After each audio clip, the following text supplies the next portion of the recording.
The surgical discharge papers were still warm in my hand when I saw them. 5 black garbage bags lined up against the wrought iron gate like sentinels of rejection. My son David stood there with his wife Ashley, both wearing expressions I'd seen them use when discussing expired milk. "You're getting too old, so it's time for you to live somewhere else," Ashley announced, her voice carrying that practiced sweetness she used on difficult customers at her boutique. "If you're watching this, subscribe and let me know where you're watching from." I stood there for a moment, fresh from gallbladder surgery, watching my entire life stuffed into trash bags. The irony wasn't lost on me. 68 years old, and apparently I'd become the garbage. But here's the thing about being discarded. Sometimes it's exactly the kick in the pants you need. I looked at David, my son who I'd raised alone after his father died, who I'd put through college working double shifts at the diner. The same David who'd moved into my house 18 months ago because his startup was having cash flow issues. Funny how his cash flow issues became my housing crisis. "Well," I said, my voice steady as granite, "I guess that settles it then." I smiled. Not the broken smile of a defeated woman, but the knowing smile of someone who'd just seen behind the curtain. Ashley shifted uncomfortably. She'd expected tears, begging, maybe a dramatic collapse to make them feel appropriately guilty. Instead, I walked to my car, popped the trunk, and started loading my life into the back of my Honda Civic. "Mom, wait," David started, but I cut him off with a look that could freeze hell. "No need to explain, sweetheart. You've made your position crystal clear." I hefted the last bag into my car, noting how surprisingly light 40 years of accumulated possessions could be when someone else decided what was worth keeping. As I drove away, I caught sight of them in my rearview mirror. Ashley was already pulling out her phone, probably texting her friends about how they'd finally dealt with the mother-in-law situation. David just stood there, looking like a man who'd won a battle but wasn't sure he wanted the war. Poor baby. Nothing quite like the guilt of throwing your mother away to ruin a perfectly good day of playing house with stolen real estate. 3 hours later, I was sitting in a furnished studio apartment I'd rented by the month, sorting through my new life one garbage bag at a time. That's when I found it, buried under some old sweaters Ashley had deemed too outdated to donate. A business card I'd forgotten I had, given to me by Eleanor Richardson at the hospital gift shop where I'd been volunteering. Eleanor, who'd started her own company at 72 and become a millionaire by 75. But that's a story for tomorrow. Tonight, I had planning to do. 3 days after my son threw me away like yesterday's newspaper, I was sitting across from Eleanor Richardson in her corner office, watching her pour tea from a service that probably cost more than David's monthly rent. "Helen, dear," she said, her blue eyes sharp as broken glass behind her designer frames. "You look terrible." I laughed. Actually, laughed. "Well, Eleanor, that's what happens when your family decides you're past your expiration date." I told her everything. The garbage bags, Ashley's dismissive tone, David's cowardice. Eleanor listened without interruption, occasionally making soft humming sounds that I'd learned meant she was calculating something. "How much money do you have?" she asked when I finished. "About 30,000 in savings, and the house is paid off." "Was paid off," I corrected myself bitterly. "David's been living there rent-free for 18 months. I suppose it's his now. Legally? My name's still on the deed, for now." I could practically see the wheels turning in Eleanor's head. She'd built her empire buying struggling businesses and turning them into gold mines. The look she was giving me now was the same one she probably gave those businesses. "Here's what we're going to do," she said, leaning forward with the intensity of a general planning a siege. "First, you're going to stop feeling sorry for yourself. Second, you're going to get angry, really angry. And third, you're going to let me teach you how to turn that anger into cold, hard cash." Well, at least someone thought my rage had commercial potential. I blinked. "Eleanor, I'm 68 years old. I've never run a business. I worked in a diner for 30 years and volunteered at the hospital gift shop. And in those 30 years, how many customers did you serve? How many problems did you solve? How many difficult people did you manage?" She didn't wait for an answer. "Running a business isn't rocket science, Helen. It's about understanding what people need and figuring out how to give it to them better than anyone else." She pulled out a leather portfolio and slid it across the desk. I've been looking for someone to partner with on a project, someone with your particular background. I opened the portfolio to find photographs of a rundown strip mall. Food service, she explained. But not just any food service. Comfort food, real comfort food, the kind desperate people pay premium prices for when they're too tired or too busy to cook. You want me to open a restaurant? I want you to open a revolution. Her smile was sharp enough to cut diamonds. Think about it, Helen. Who knows comfort food better than someone who's spent 30 years serving it? Who understands customer service better than someone who's dealt with hangry truckers at 3 a.m? And who has more motivation to succeed than someone with nothing left to lose? The proposal was elegant in its simplicity. Eleanor would provide the startup capital and business guidance. I would provide the operational expertise and sweat equity. Profits would be split 60-40 in my favor after she recouped her initial investment. But there was one condition, a condition that made my smile turn predatory. We wouldn't just be opening anywhere. We'd be opening directly across the street from Ashley's precious boutique. Now, Eleanor said, pouring more tea, let's talk about making your son very, very sorry. I had to admit, I was starting to like Eleanor's definition of business strategy. The next morning, I drove to my old house to collect the mail they'd been too considerate to forward. David's Tesla was gone, probably at his office, which was really just a WeWork space where he spent most of his time playing ping pong with other unemployed millennials who called themselves entrepreneurs. Ashley's Range Rover sat in the driveway, gleaming white like her conscience should have been. I used my key for what I assumed would be the last time. The house smelled different already, some expensive candle Ashley burned that gave me headaches. Vanilla narcissism, if I had to guess the scent. The mail was piled on the kitchen counter, mixed with their bills like they'd been living here for years instead of months. Most of it was junk, but one envelope made my heart skip. Property tax assessment. I opened it without hesitation. My name was still on everything after all. The house I'd bought for $60,000 30 years ago was now assessed at $420,000. I'd had no idea. Helen? Ashley's voice carried down the stairs, sharp with surprise and something that might have been guilt. She appeared at the top of the staircase in yoga pants and a sports bra, looking every inch the Instagram influencer she aspired to be. Because nothing says serious businesswoman like wearing your workout clothes to conduct a hostile takeover of someone else's house. What are you doing here? Collecting my mail, I said pleasantly, waving the tax bill. Imagine my surprise to discover I'm still responsible for property taxes on a house I apparently don't live in anymore. The color drained from her perfectly contoured face. We're handling the paperwork. David said he'd take care of everything. Oh, I'm sure he did. David was excellent at taking care of things, especially when those things belonged to other people. Just like he took care of telling me I was being evicted. Such a thoughtful boy. Ashley descended the stairs slowly, like a cat approaching a potentially dangerous dog. Helen, I think there was a misunderstanding. We just thought you might be happier somewhere. More appropriate for someone your age. Ah, the classic. When you can't defend your actions, call them a misunderstanding. You mean somewhere David didn't have to look at me and remember that his startup is failing while his 68-year-old mother pays his bills. Direct hit. Ashley's composure cracked just enough for me to see the calculation underneath. It's not about money, isn't it? I looked around my living room, noting how they'd already rearranged the furniture and hung their own artwork. Tell me, Ashley, how long have you two been planning this little intervention? Since before you moved in? Or did the idea come to you after you realized how convenient it was to have someone else pay the mortgage while you played house? We never asked you to. You didn't have to ask. That's the beautiful thing about being family, isn't it? You just take what you need and assume the other person will understand. I headed for the door, then turned back. Oh, one more thing. Since my name is still on the deed, I'll be making some changes around here, starting with this. I pulled out my phone and took several photos of their belongings, their modifications to my house, their obvious assumption that they belonged here. What are you doing? Documentation, I said sweetly. For my lawyer. Turns out I have quite a few legal options when it comes to people who've been living in my house without a lease. I left her standing there, mouth agape, probably calculating how quickly they could afford a deposit on their own place. The drive to Eleanor's office was the most satisfying 20 minutes I'd had in months.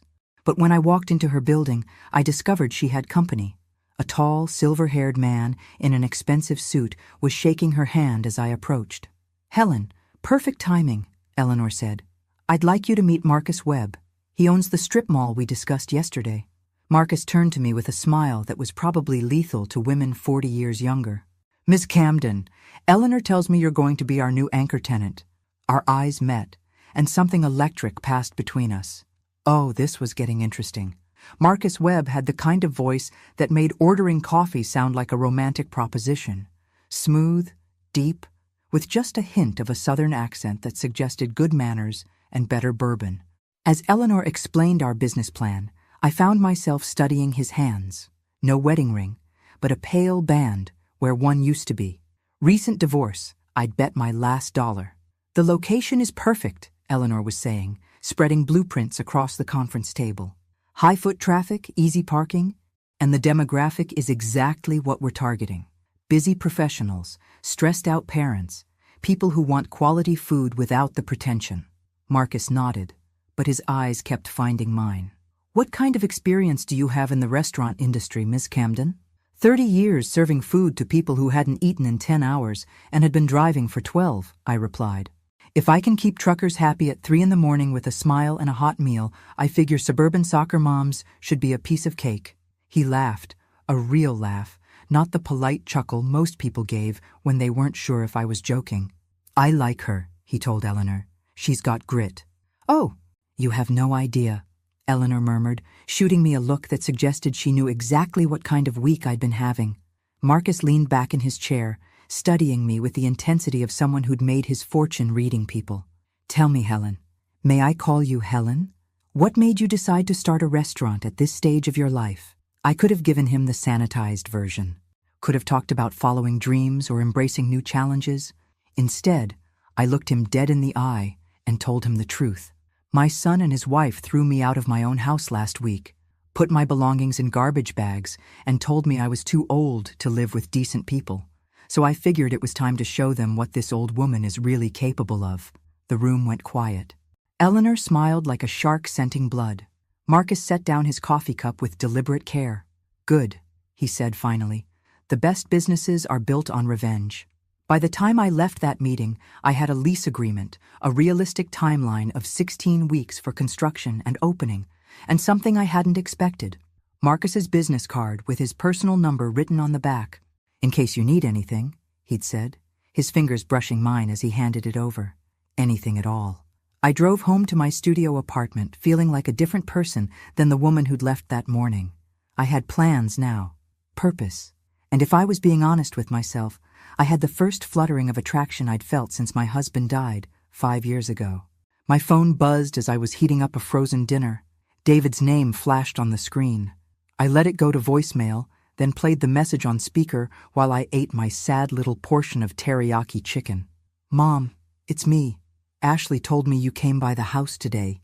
She said you were upset about some paperwork. Look, we need to talk. There's been a misunderstanding, and I think we can work this out. Call me back, okay?"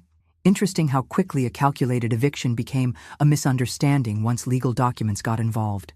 I deleted the message without finishing my dinner. There had been no misunderstanding.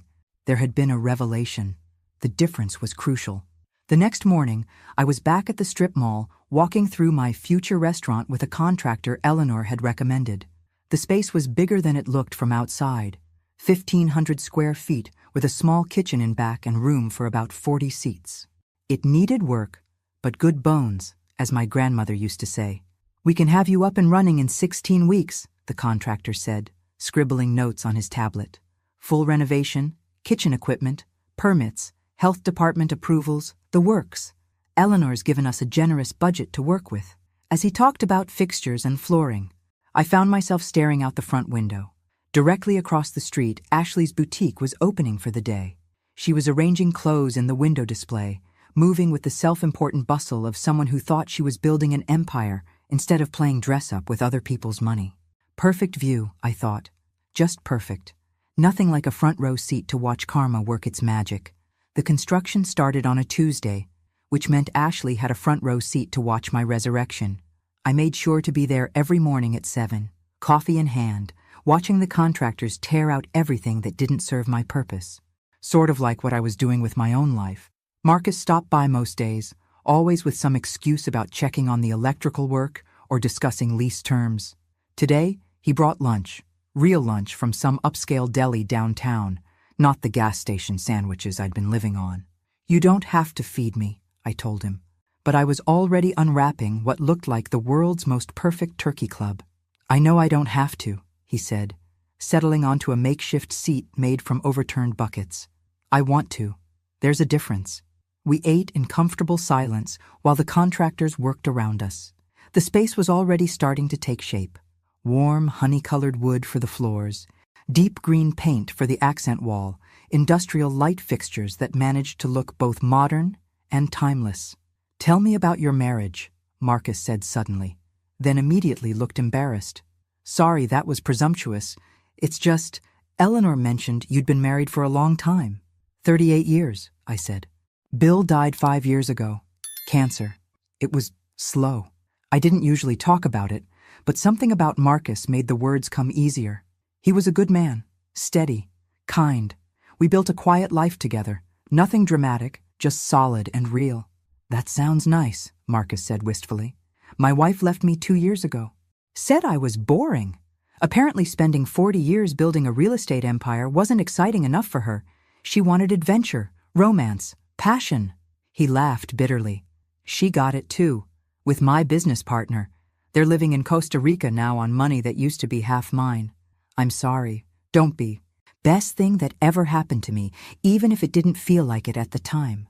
Sometimes you have to lose everything to figure out what you actually want." He looked around the construction chaos with approval. "Speaking of which, how's your son handling your new venture?" I pulled out my phone and showed him the call log. 23 missed calls from David in the past 2 weeks. He's persistent. I'll give him that. "You haven't talked to him?" "What's to talk about? He made his position clear. Now I'm making mine clear." I took another bite of the sandwich, which was honestly the best thing I'd eaten in weeks. "Besides, I'm too busy to chat. I have a business to build." Marcus smiled, not the careful, polite smile most people gave me, but something warmer, more real. "You know what I think?" "What?" "I think your son made the biggest mistake of his life when he underestimated you." "Well, that made 2 of us, too. Though to be fair, I'd been underestimating myself for quite a while, too." That afternoon, I got my first glimpse of exactly how big David's mistake was going to be. Eleanor arrived with a folder full of paperwork and a smile that should have come with a warning label. "I've had my private investigator making some calls," she said, settling into the passenger seat of my car where we could watch the construction and talk privately. "About David and his startup. And it's worse than I thought. He's not just failing. He's failing spectacularly. He owes money to investors, vendors, even his former employees. The company is going to be officially bankrupt within the month." I felt a twist in my stomach that might have been satisfaction or might have been grief. "How do you know all this?" "Because I pay people to know things, and because I've been thinking about investing in his space." Eleanor's smile turned predatory. "Distressed assets can be very profitable if you know what you're doing." The implications hit me slowly. "Eleanor, what exactly are you planning?" "Nothing illegal, nothing unethical, just justice." She pulled a document from her folder. "David's been using your house as collateral for his business loans. Did you know that?" My blood went cold. "What do you mean?" "I mean he's been forging your signature on financial documents for the past 2 years, using your property to secure funding for his company. When the business goes under, and it will, the creditors are going to come after everything he's pledged as collateral." The folder suddenly felt heavy in my hands. "Including my house. Including your house. Unless, of course, someone with deeper pockets and better lawyers gets there first." The next morning, I walked into the law office of Patricia Hammond with a folder full of documents and a fury so cold it could have powered a small city. Patricia was Eleanor's lawyer, a sharp-faced woman in her 50s who specialized in what she called family asset protection and what I was starting to think of as taking back what's mine. "This is fraud," Patricia said after reviewing the papers Eleanor had gathered. "Clear, documentable fraud. Your son has been using your property as collateral without your knowledge or consent. That's forgery at minimum, potentially criminal misrepresentation depending on how much money we're talking about. How much are we talking about? Patricia consulted her notes. Based on the investigation Eleanor commissioned, approximately $200,000 in secured debt against your property. The number hit me like a physical blow. $200,000. More than I'd made in 5 years at the diner. More than the original purchase price of my house. How is that even possible? Because banks don't always verify signatures as carefully as they should, especially when the collateral is substantial and the borrower presents well. Patricia's voice carried the disgust of someone who'd seen this scenario too many times. Your son is charismatic, educated, and he's been working this system for 2 years. What are my options? Legally, we file a fraud complaint, freeze all the assets, and let the courts sort it out. That could take years, and you'd likely lose the house anyway to legal fees. Patricia leaned back in her chair. Or we get creative. Creative how? Eleanor didn't tell you about her offer? I looked between them, feeling like I was missing something crucial. What offer? Eleanor spoke for the first time since we'd sat down. I'm prepared to purchase your house from you for its full market value. Cash. Closing in 45 days. You'd be free and clear of all David's debts, and you'd have enough capital to fully fund the restaurant plus a substantial nest egg. But where would I live? Eleanor's smile could have lit up downtown. That's the beautiful part. Marcus has a lovely carriage house behind his main property. Fully furnished, private, and he's offered it to you as part of a property management arrangement. You'd oversee his rental properties and maintenance scheduling in exchange for housing and a modest salary. The pieces were falling into place with mathematical precision. And David? David would come home to find his house sold out from under him, just like he sold you out from under yours, Patricia said matter-of-factly. Poetic justice, some might call it. I sat in silence for a long moment, processing the magnitude of what they were proposing. It was elegant. It was complete. It was absolutely ruthless. There's one more thing, Eleanor added softly. The restaurant. I've been thinking about the name. What about it? Given everything that's happened, given where you started and where you're going, I think it should be called Second Chances. What do you think? I thought about David, probably sitting in his borrowed office right now, making promises he couldn't keep with money he didn't have. I thought about Ashley, arranging clothes in her boutique window, completely oblivious to the storm heading her way. I thought about the garbage bags, the dismissive words, the casual cruelty of being declared too old to matter. I think, I said slowly, that sounds perfect. Patricia was already reaching for her phone. I'll call the title company. We can have papers ready by tomorrow. But even as I nodded agreement, my phone buzzed with a text from David. Mom, please call me. There's something I need to tell you.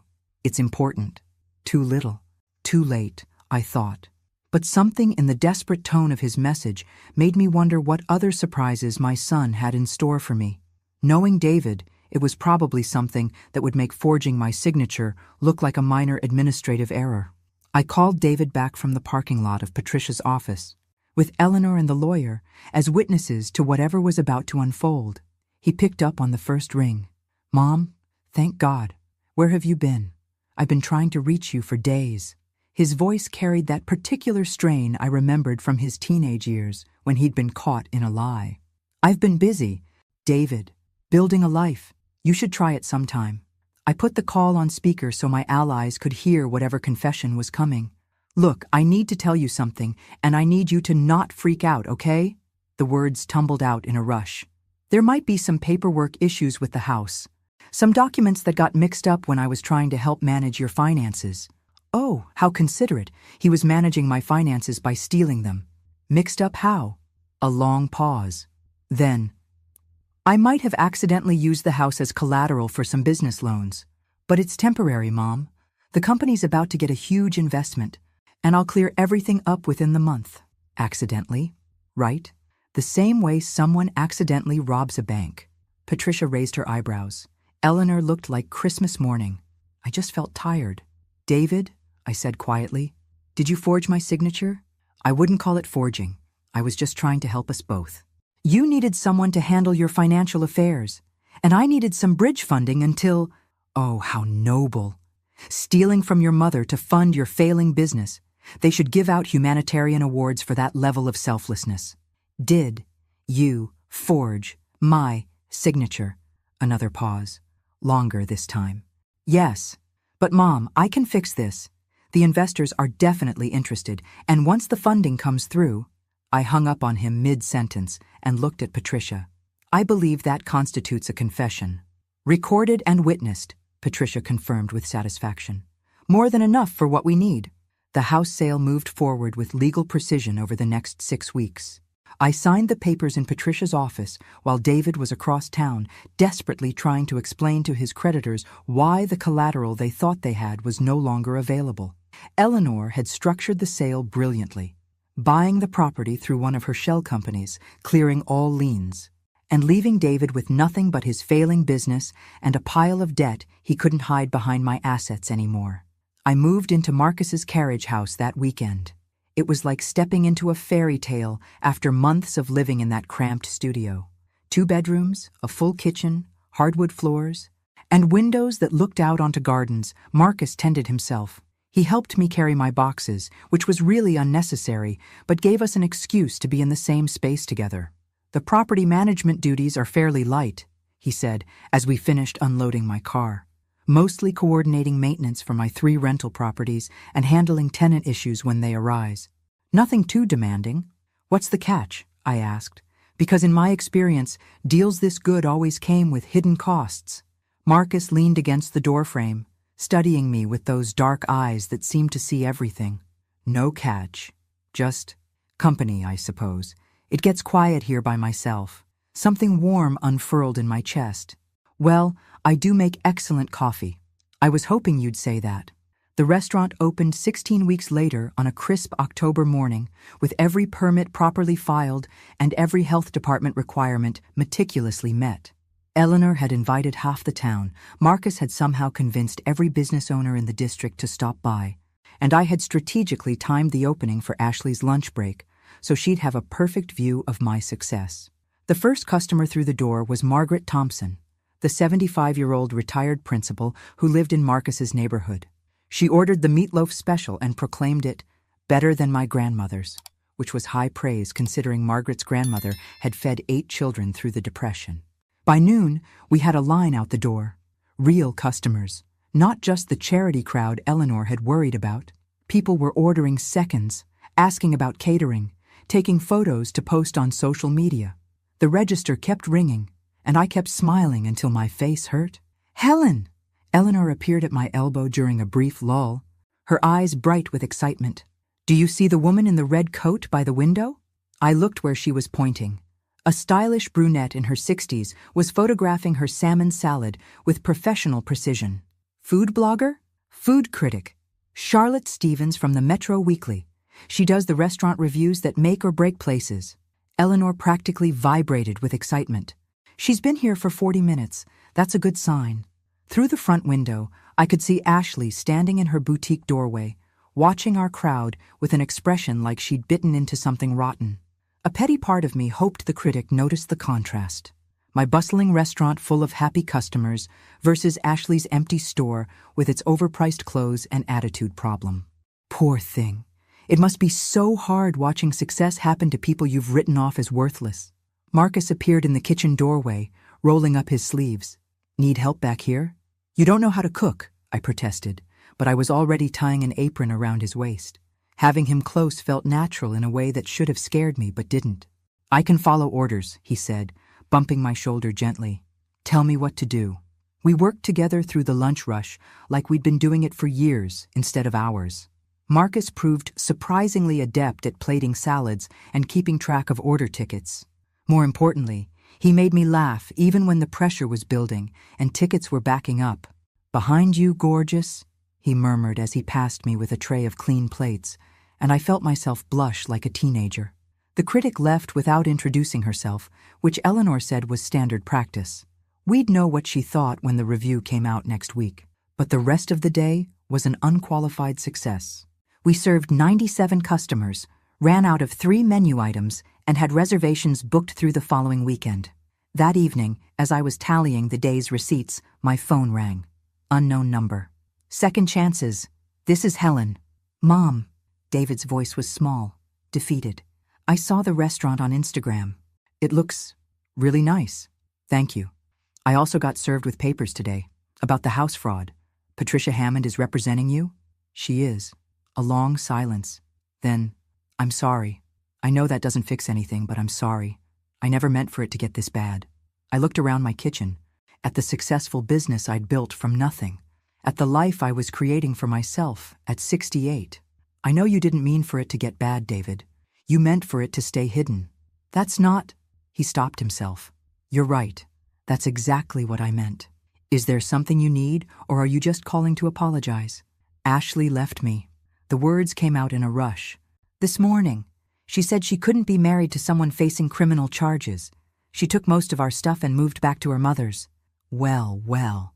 Turns out Ashley's love was about as deep as her commitment to paying her own bills. Who could have seen that coming? Oh, right. Anyone with functioning brain cells. I felt a stab of something that might have been sympathy. I'm sorry to hear that. Are you, though? His laugh was bitter. Come on, Mom. You hated her. I didn't hate her, David. I just saw her clearly. I closed the cash drawer with more force than necessary. Did you call because you want something? Or because you want to make amends? I want to make amends. I want to fix this. Then start by pleading guilty to the fraud charges and paying back every penny you stole. After that, we can talk about amends. The line went quiet. Finally, the lawyers say, if I plead guilty, I'll definitely go to jail. David, you forged my signature and stole $200,000. You belong in jail. I hung up on him again and locked the restaurant door behind me. Across the street, Ashley's boutique was dark, a for lease sign already taped in the window. Apparently, she'd decided to cut her losses and run before David's legal troubles could taint her precious reputation. Justice, I thought as I walked home to Marcus's carriage house, sometimes looked exactly like an empty storefront and a pile of unpaid bills. The review came out the following Thursday morning. 5 stars and a write-up that made me sound like some sort of culinary genius instead of a former diner waitress who'd learned to cook from necessity. Second Chances offers exactly what its name promises, Charlotte Stevens had written. A chance to experience comfort food elevated to art, served by people who understand that hospitality is about more than just food. Eleanor framed the review and hung it by the front door. Marcus brought champagne. The phone rang all day with reservation requests. I should have been celebrating. Instead, I was standing in my kitchen at home, staring at a letter that had been forwarded from my old address, official-looking, with a return address I didn't recognize. The letter was from David's criminal attorney, requesting a meeting to discuss potential resolution options that might benefit all parties involved. Translation: they wanted to make a deal. I was still holding the letter when Marcus knocked on my back door. You missed our evening walk, he said, then saw my face. What's wrong? I handed him the letter without a word. He read it twice, his expression growing darker with each pass. You're not actually considering this, are you? I don't know. I sank into one of the kitchen chairs. He's my son, Marcus. Yes, he betrayed me. Yes, he stole from me. But he's still my son. Marcus sat across from me, reaching for my hands. Helen, look at me. What do you think will happen if you drop the charges? He'll get his life back together, learn from his mistakes, be grateful for a second chance. And what do you think will happen to the next elderly person he decides to help manage their finances? The question hit like a slap. I'd been so focused on David as my son that I'd forgotten to think about David as a criminal who targeted vulnerable people. You think he's done this before? I think people who forge signatures for $200,000 don't usually start with their own mothers. Marcus's voice was gentle but firm. I think you dropping charges sends a message that elder abuse is okay as long as you apologize afterward. That night, I called Patricia and asked her to arrange the meeting with David's lawyer, not because I wanted to make a deal, but because I wanted to hear what they thought my son's freedom was worth. The meeting was set for the following Monday morning. Eleanor insisted on coming as my advocate. Marcus offered to take the day off work. I told them both I needed to handle this alone. David's lawyer turned out to be a smooth-talking man in his 40s who probably charged more per hour than I'd made in a month at the diner.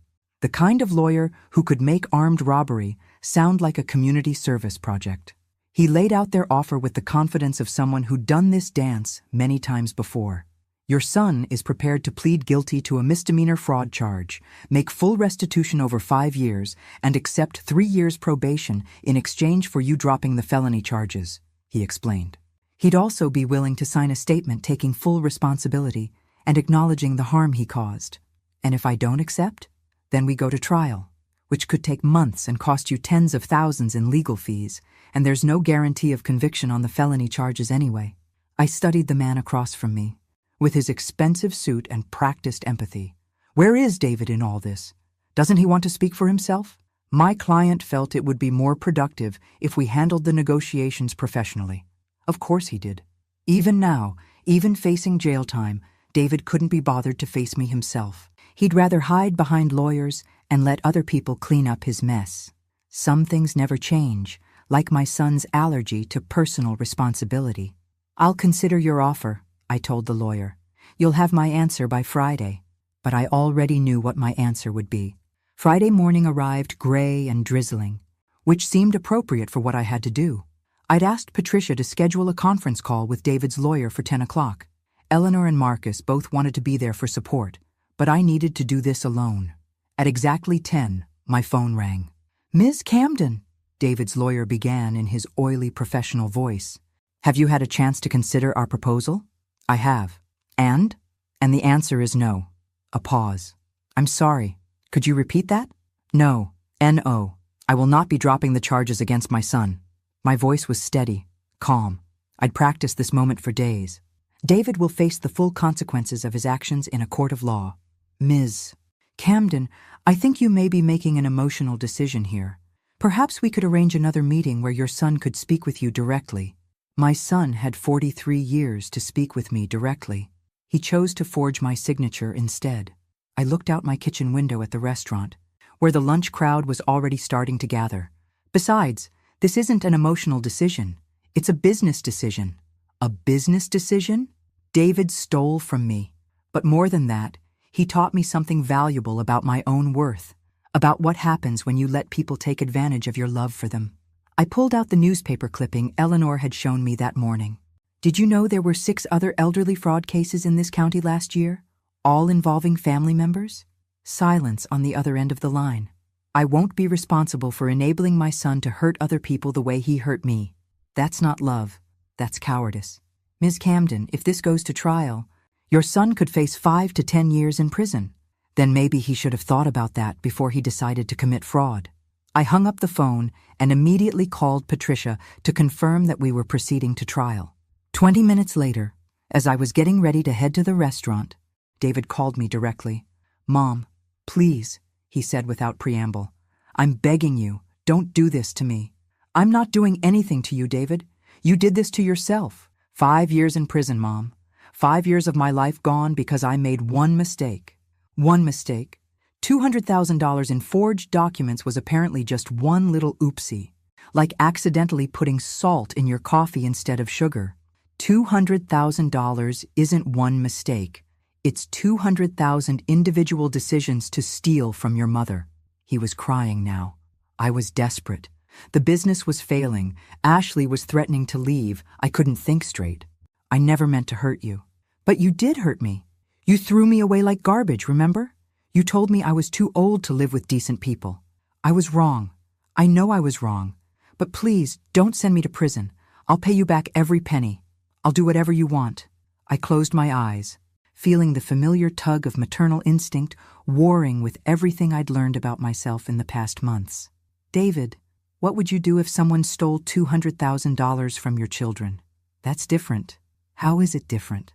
Because, he couldn't finish the sentence. "Because you think I don't matter as much as they would.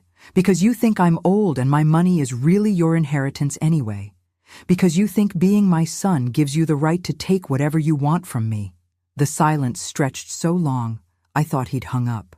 "I love you, Mom," he said finally. "I love you too, David. That's why I'm not going to enable you to hurt anyone else." This time, when I hung up, I turned off my phone. I had a restaurant to run, a life to live, and a future to build. And for the first time in months, that future felt entirely my own. The trial took place 6 months later, lasting 3 days. David pleaded not guilty, despite the mountain of evidence against him, apparently hoping that a jury would be sympathetic to a son who'd just been trying to help his elderly mother manage her finances. His new lawyer, the expensive one, had apparently dropped him when the plea deal fell through, painted me as a vindictive old woman who was punishing her son for trying to look out for her best interests. Ah yes, the bargain bin legal defense. Blame the victim. Classic. I sat in the front row every day, watching my son lie under oath about his motives and my mental capacity. Eleanor sat beside me, occasionally squeezing my hand when the testimony got particularly brutal. Marcus sat behind us, a steady presence I could feel even when I couldn't see him. The prosecution laid out the case methodically. Forged signatures on loan documents dating back 2 years. $200,000 in fraudulent loans. My son's own recorded confession when I'd called him from Patricia's office. The pattern of financial abuse that had started small. A credit card here, a bank transfer there, and escalated until he was using my house as collateral for his failing business. But the moment that broke everything open came when the prosecutor called Ashley to the stand. My former daughter-in-law walked into that courtroom like she was attending a charity luncheon, perfectly dressed and composed. She took the oath with the same fake sweetness she'd used to kick me out of my own house. Amazing how someone could look so polished while getting ready to throw their husband under the bus. Ms. Rodriguez, the prosecutor began, you were married to the defendant for 2 years, correct? Yes. During that time, did he ever discuss his mother's finances with you? Ashley glanced at David, who was staring at the table like it might offer him an escape route. Yes, he talked about her money sometimes. What did he say? He said she was sitting on a gold mine and didn't even know it. That the house was worth a fortune, and she was too old to enjoy it anyway. The courtroom went dead silent. Did he ever discuss plans to access that money? Ashley's composure finally cracked. He said she wouldn't live forever, and someone needed to make sure her assets were being managed properly. He said he was just accelerating the inevitable. Accelerating the inevitable? He said she was going to leave him everything anyway, so it didn't really matter if he borrowed against it now. I felt like I'd been punched in the stomach. David hadn't just stolen from me. He'd been planning to steal from me, possibly for years. Eleanor later explained that Ashley had been offered immunity in exchange for her testimony, which made perfect sense. She'd known about the fraud and said nothing, making her complicit. The prosecution had given her a choice: testify against David or face charges herself. The defense attorney tried to repair the damage on cross-examination, but Ashley's testimony had been too specific, too damning. When she stepped down from the witness stand, she didn't look at David or at me. She just walked out of the courtroom like she was walking out of our lives forever. The jury deliberated for less than 2 hours, guilty on all counts.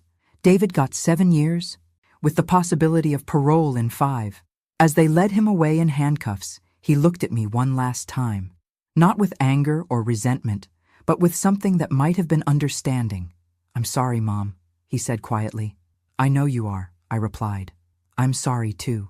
Outside the courthouse, Eleanor and Marcus flanked me like bodyguards as reporters shouted questions about elder abuse and family betrayal. I ignored them all, walking steadily toward Marcus's car with my head held high. How do you feel? Eleanor asked as we drove away. I thought about the question seriously. How did I feel? Sad, certainly. Relieved, definitely. But something else, too. Something I hadn't felt in so long, I'd almost forgotten what it was like. Free, I said finally. I feel free. That night, Marcus and I sat on his back porch, sharing a bottle of wine and watching the stars come out. The restaurant was closed on Mondays, giving us time to just be together without the rush of customers and responsibilities. Do you regret it? He asked quietly. No, I said, and was surprised to realize it was true. I regret that it came to this. I regret that David made the choices he made, but I don't regret standing up for myself. Marcus reached for my hand, his fingers warm and steady. For what it's worth, I think you're the strongest person I've ever met. I laughed. Strong? Marcus, 6 months ago, I was living in garbage bags because I was too weak to stand up to my own son. No, he said firmly.